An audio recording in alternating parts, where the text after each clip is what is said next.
45 साल की बीजेपी नेता को मोहब्बत होती है 26 साल की लड़की के साथ। बकायदा बीजेपी नेता उस लड़की का किडनैपिंग करवाता है, बंद स्कॉर्पियो के अंदर उस लड़की का मर्डर करता है, फिर अपने भतीजे को ऑर्डर देता है कि इस लड़की की लाश को ठिकाने लगाने की जरूरत है। बकायदा भतीजा चाचा के आदेश पर, वो भी विधायक चाचा जो होने वाले थे, उनके आदेश पर 300 किलोमीटर दूर ले जाकर कपड़े उतारता है उस डेड बॉडी से, जो लाश को जंगल में फेंकता है, कपड़ों को नहर में फेंक देता है ताकि पुलिस चाहकर भी उन तक कभी पहुंच भी ना पाए।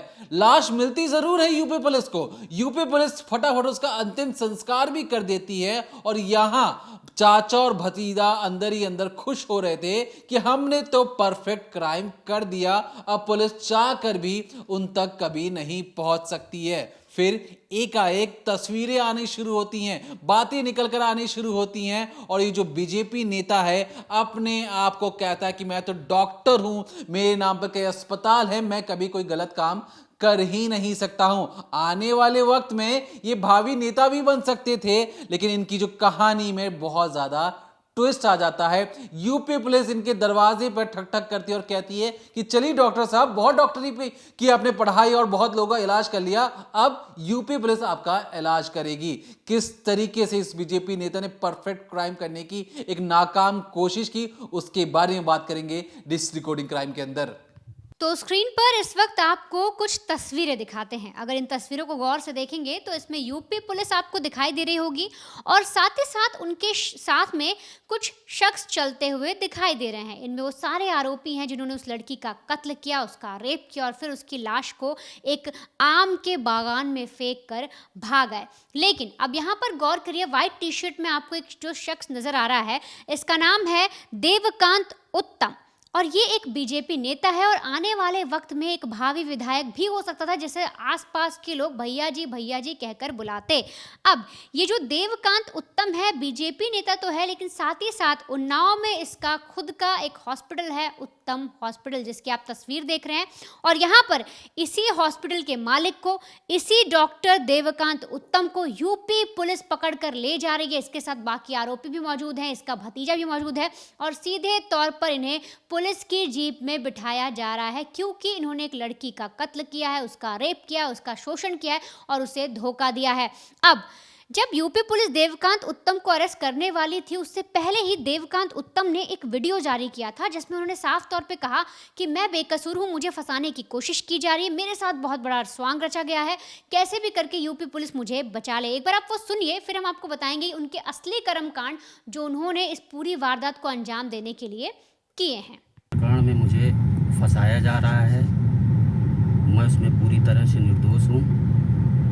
मुझे पुलिस पे, प्रशासन पे पूरा विश्वास है, वो निष्पक्ष जांच करेंगे, मेरी बात भी सुनेंगे। और अब चूँकि मेरे बस का नहीं रह गया है कुछ, जितना मुझे परेशानी हुई है, मेरे घर के लोगों को परेशानी हुई है, मेरे ना गलती होने की वजह से जो मेरे घर वालों को परेशानी हुई है, उसकी वजह से मैं अब बर्रा थाने में। तो सुना आपने किस तरह से ये जो बीजेपी नेता है देवकांत उत्तम है, अपने आप को बचाने की कोशिश कर रहा है और बार बार कैमरे पर कह रहा है कि वो निर्दोष है। लेकिन अब आपको इसकी असलियत है, जो असली इसने काम किया है, जो वारदात को अंजाम दिया है, वो जानने की ज़रूरत है। दरअसल ये जो पूरा वाकया है, 2024 से इसकी शुरुआत होती है। साल 2024 में दिसंबर का महीना था, एक 26 साल की जो लड़की है, वो इसी अस्पताल में, जिसकी आप तस्वीर देख रहे हैं, उत्तम हॉस्पिटल में यहाँ पर आकर अपने इलाज के लिए वो आती है। उसे कुछ थोड़ी सी बीमारी हो गई थी। अब यहाँ पहुँचने के बाद उसकी मुलाकात जो है, ये डॉक्टर साहब जो है 45 साल के देवकांत उत्तम, उनसे होती है, अपना इलाज कराती है। और इसी बीच जो देवकांत उत्तम है, वो उस लड़की को देखकर, या यूँ समझिए उस लड़की पर उनकी नज़रें चली जाती हैं, वो उसे पसंद करने लगते हैं और कोशिश करते हैं कि इस लड़की से मेरी जो बातचीत है वो ज़्यादा से ज़्यादा बढ़ जाए। अब यहाँ पर एक तरफ जो लड़की इलाज कराने आई थी, उसको डॉक्टर साहब के इरादे बिल्कुल भी पता नहीं थे, और इधर जो डॉक्टर साहब थे वो उस लड़की से दोस्ती बढ़ाना चाहते हैं, और इसीलिए वो उसका नंबर अपने पास रख लेते हैं। अब कभी बीमारी के बहाने से, हालचाल लेने के बहाने से लगातार इन दोनों के बीच में मैसेजेस होते हैं। अब देवकांत उत्तम और वो जो लड़की थी 26 साल की, दोनों के बीच में काफ़ी ज़्यादा बातचीत होती है, और यही बातचीत दोस्ती में तब्दील होती है, और दोस्ती अफेयर में बदल जाती है। इतना ही नहीं, एक तरफ देवकांत उत्तम जो हैं वो मैरिड भी हैं, उनकी अपनी घर पे एक बीवी भी है, उनकी भी हम आपको बातें सुनाएंगे, और दूसरी तरफ वो एक 26 साल की गर्लफ्रेंड बनाकर भी घूम रहे हैं। अब होता यह है कि कई बार जो देवकांत उत्तम है वो उस लड़की को अपने पास मिलने बुलाते, घूमने फिरने जाते, और जब बात घूमने फिरने तक आ गई तो ऐसे में वो उस लड़की को कई बार मध्य प्रदेश लेकर गए और वहाँ पर उन्होंने उस लड़की के साथ संबंध बनाए, उसके कुछ वीडियोज़ भी बनाए। यहाँ तक कि जब भी वो उस लड़की के साथ कुछ ऐसे संबंध बना रहे होते थे तो उसके वो वीडियो भी रिकॉर्ड किया करते थे। इसके अलावा ये डॉक्टर और जो बीजेपी नेता देवकांत उत्तम है, ये जब भी उस लड़की को मध्य प्रदेश ले जाता है, किसी होटल ले जाता, तो उसके साथ ज़बरदस्ती करने की भी कोशिश करता और उस लड़की के अकेले खुद के अश्लील वीडियो या फोटोज भी निकाल लिया करता था। ये काम वो लगातार कर रहा था और जो सामने वाली लड़की थी उसे लग रहा था कि जो देवकांत उत्तम है वो उससे प्यार करता है और शायद इसीलिए इस तरह की जो वीडियोस हैं वो बना रहा है। अब यहाँ तक जो चीज़ें हैं वो ठीक ठाक चल रही थी, लेकिन अब लगातार जब ये लोग मिलने लगे, इनके बीच में संबंध बनने लगा, तो एक रोज़ ये 26 साल की लड़की जो है वो प्रेग्नेंट हो जाती है और ये सारी चीज़ें जाके देवकांत उत्तम को बताती है, वो समझाती है। तो इस पर देवकांत उत्तम जो है, जो पहले उसको लगातार शोषण कर रहे थे, उसके साथ अब यूँ समझिए ज़बरदस्ती करने की कोशिश भी कर रहे थे, संबंध बना रहे थे, अब वो उस लड़की से कहते हैं कि तुम्हें अबॉर्शन कराना होगा, हम ये बच्चा दुनिया में नहीं ला सकते। और जब लड़की मना करती है तो ज़बरदस्ती उसका अबॉर्शन कराते हैं। इसके बाद उसे फंसाने की फिर से कोशिश करते हैं और कहते हैं कि देखो अबॉर्शन हो गया, हम इस चीज़ को अभी इतनी जल्दी नहीं ला सकते, कोई बात नहीं, हम जिस तरह से साथ रह रहे थे, गर्लफ्रेंड बॉयफ्रेंड बनकर रह रहे थे, हम वैसे ही रहते, दुनिया से छुपा कर रहते हैं, लेकिन अभी बच्चा पैदा करने की ज़रूरत नहीं है, मेरी लाइफ में मेरी एक बीवी भी है। इस पर जो लड़की है वो फिर से गुस्सा होती है, लेकिन किसी तरह से देवकांत उत्तम उसे फिर से एक तरह से शादी का झांसा देते हैं, फंसाते हैं और फिर से वो लड़की के साथ संबंध बनाना शुरू कर देते हैं। लेकिन अब इसी सिलसिले में जब बात आगे बढ़ती है तो ये जो लड़की है लगातार बोलती है कि अब जो भी हो जाए आपको अपनी पत्नी को छोड़ना होगा, आप मुझे चुन लीजिए, आप मुझसे शादी कीजिए, मेरे साथ रहिए। और ये सारी चीज़ें जब देवकांत उत्तम, उन्हें जब लग रहा था कि आने वाले वक्त में वो जहानाबाद से अपना वो आप यूँ समझिए एक विधायकी का वो बीजेपी से प्लानिंग कर रहे थे कि वो नेता बनेंगे, वो टिकट लेंगे और उसके बाद चुनाव लड़ेंगे, तो ऐसे में उन्हें लगा कि अगर मेरी ये सारी चीज़ें बाहर आ जाएंगी तो अभी से मेरी आप यूँ समझिए मेरी जो कमीज़ है, जो वाइट कुर्ता मैं आगे पहनूंगा उस पर दाग लग जाएगा अभी से। तो ऐसे में कुछ भी करके इस लड़की को रास्ते से हटाना होगा। अब उधर जो लड़की थी वो लगातार प्रेशर बना रही थी, वो साफ तौर पे कह रही थी कि आपको मुझसे शादी करनी होगी, कुछ भी करना होगा। और इसी के तहत जो देवकांत उत्तम है, जो ये बीजेपी नेता है और होने वाला विधायक था, जो डॉक्टर है पेशे से, वो बकायदा 21 मई 2026 को प्लानिंग के तहत उस लड़की को फ़ोन करता है, बोलता है मुझसे मिलने के लिए एक एड्रेस देता है, बोलता है वहाँ पर आ जाओ, यहाँ पर तुम आ जाओ, हम कुछ बातें करते हैं और अपनी लाइफ के बारे में आगे कुछ चीज़ें सेटल करेंगे। इसके बाद जो ये लड़की है ये वहाँ पर पहुँचती है, वहाँ पर एक ब्लैक रंग की स्कॉर्पियो खड़ी होती है, उस स्कॉर्पियो के अंदर वो उस लड़की को बुलाता है, कहता है यहाँ पर आकर बैठो। स्कॉर्पियो में लड़की के आने के बाद सबसे पहले उस लड़की के साथ गलत हरकत करता है, ज़बरदस्ती करता है, और उसके बाद जब वो लड़की आगे की सीट पर बैठती है, देवकांत उत्तम भी बैठते हैं, तब पीछे जो इसका एक भतीजा है जिसका नाम विनय है, वो भी उस स्कॉर्पियो में आकर बैठ जाता है। और जैसे ही पीछे विनय बैठता है, पूरी तरीके से उस लड़की को पकड़ लेता है और उसका गला दबाने की कोशिश की जाती है।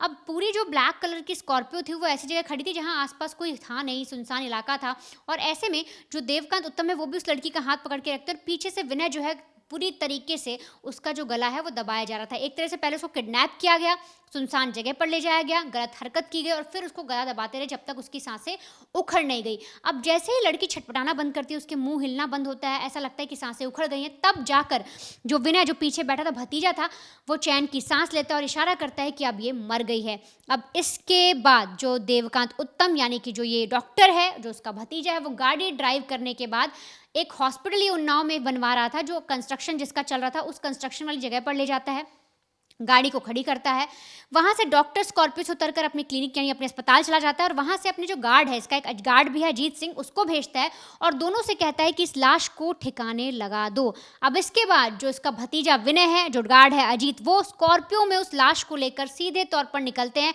और करीब करीब आप यूँ समझिए 380 यानी कि 400 किलोमीटर के आसपास का पूरा जो सफ़र है वो तय करते हुए जाते हैं। 380 तक वो जो, अगर मैं आपको हाईवे का नाम बताऊँ तो गंगा एक्सप्रेस वे था, उस पर वो सीधे तौर पर जाते हैं और बुलंदशहर के करीब एक हाईवे पड़ता है, उस जगह पर इन्हें दिखता है कि सुनसान इलाका है, आम के बागान बने हुए और यहाँ पर लाश को फेंका जा सकता है।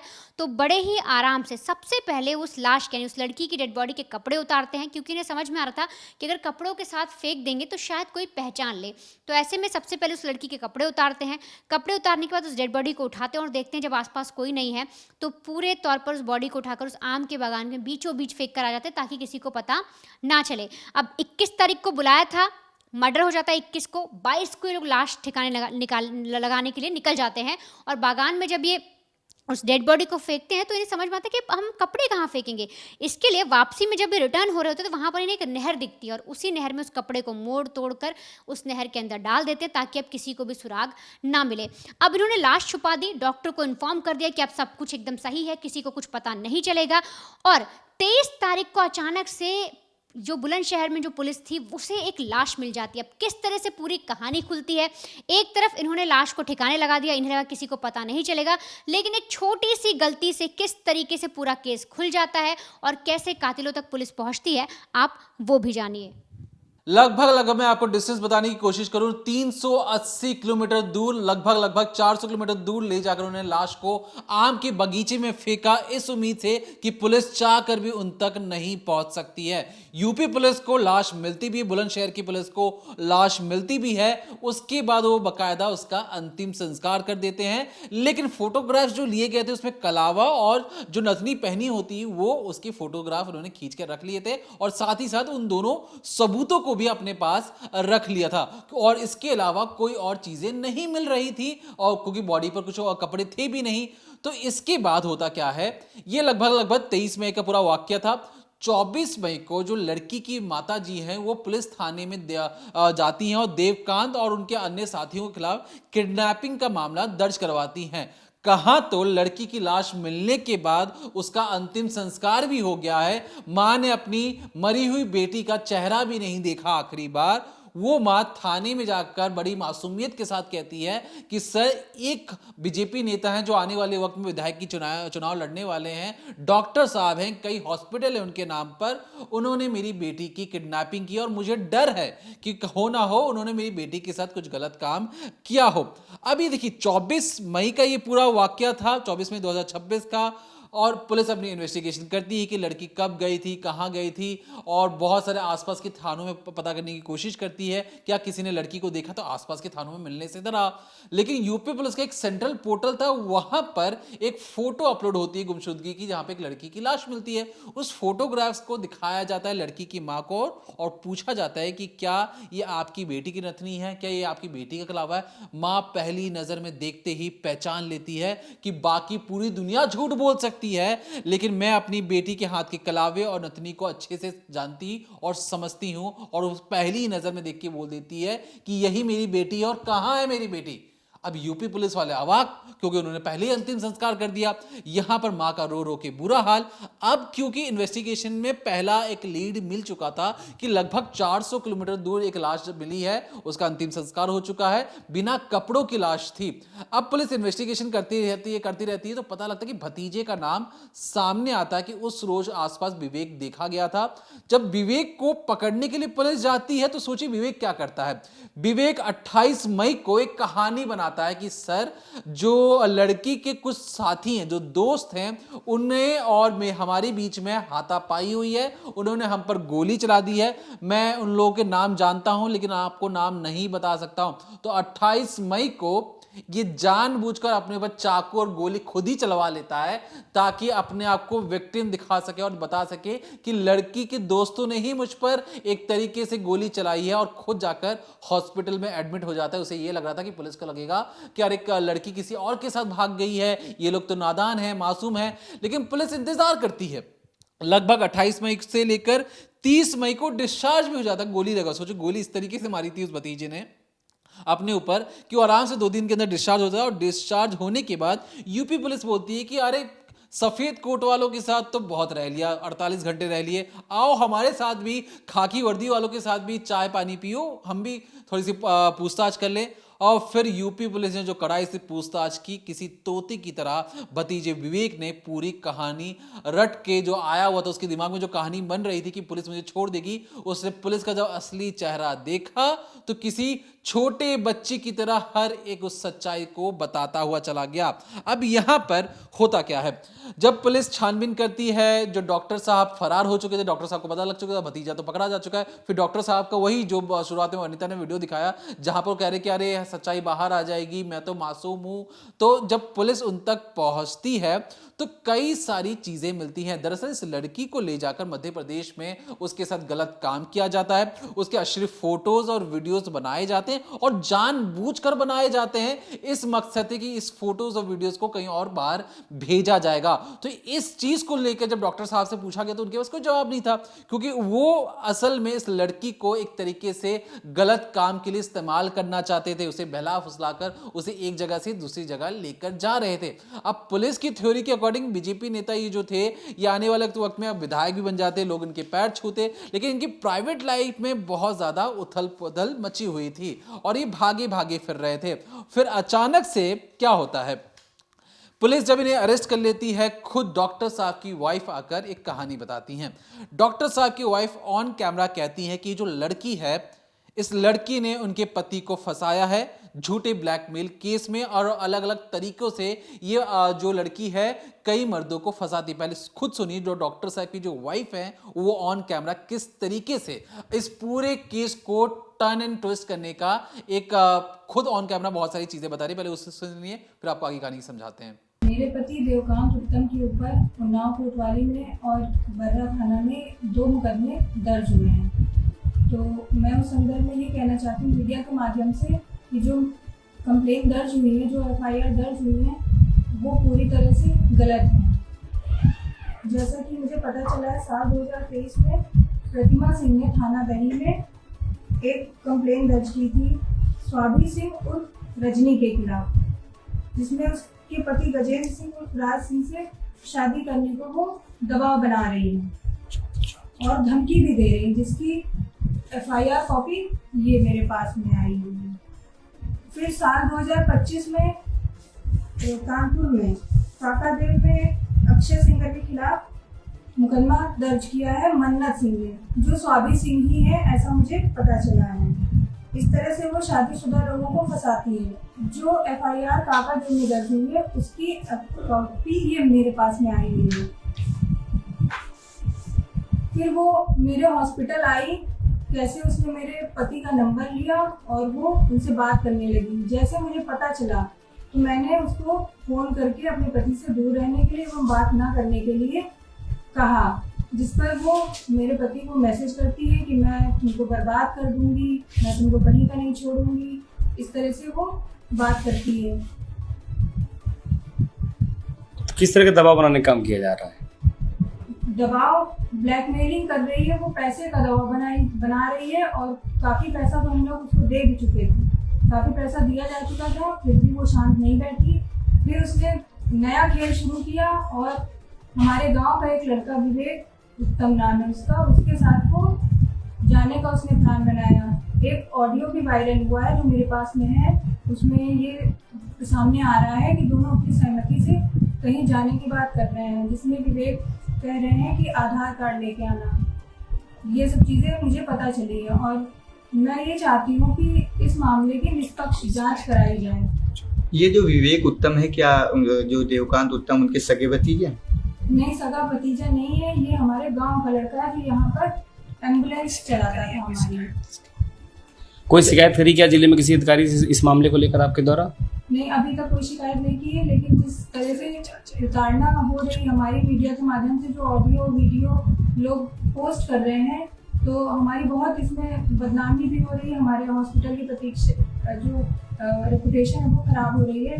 तो हम चाहते हैं कि इसकी निष्पक्ष जांच की जाए और जो दोषी है उनको पूरी तरह से इनको सजा मिलनी चाहिए। मुझे ऐसा लगता है कि पूरा इनका सिंडिकेट चल रहा है। और जब पुलिस इस पूरे केस पर छानबीन कर ही रही थी, डॉक्टर साहब की बीवी ने भी एलिगेशन लगा दिया कि मेरे पति तो मासूम हैं, विक्टिम हैं, ब्लैकमेलिंग का शिकार हो चुके हैं। तो पुलिस को एक और चीज मिली। दरअसल इस लड़की ने पहले भी डॉक्टर साहब के खिलाफ एक रेप के केस कर रखा था। उसमें भी डॉक्टर साहब परेशान थे कि अरे मेरे पर किस तरीके से कोई केस कर सकता है, आने वाले वक्त में चुनाव लड़ना है, और इसलिए इस लड़की को बहलाया फुसलाया जा रहा था। जब इन्वेस्टिगेशन आगे बढ़ती है तो पता यह लगता है कि जनवरी 2025 में भी इस लड़की ने एक तरीके से कानपुर देहात में एक प्रॉपर्टी डीलर के खिलाफ, जो 26 साल की लड़की है, उसने उस प्रॉपर्टी डीलर के खिलाफ भी रेप का मुकदमा दर्ज किया था। अब क्योंकि लड़की अब इस दुनिया में नहीं है तो उस प्रॉपर्टी डीलर को भी पकड़कर जेल के अंदर ठूस दिया गया है। अब वो भी अपनी कानूनी कार्रवाई लड़ेगा।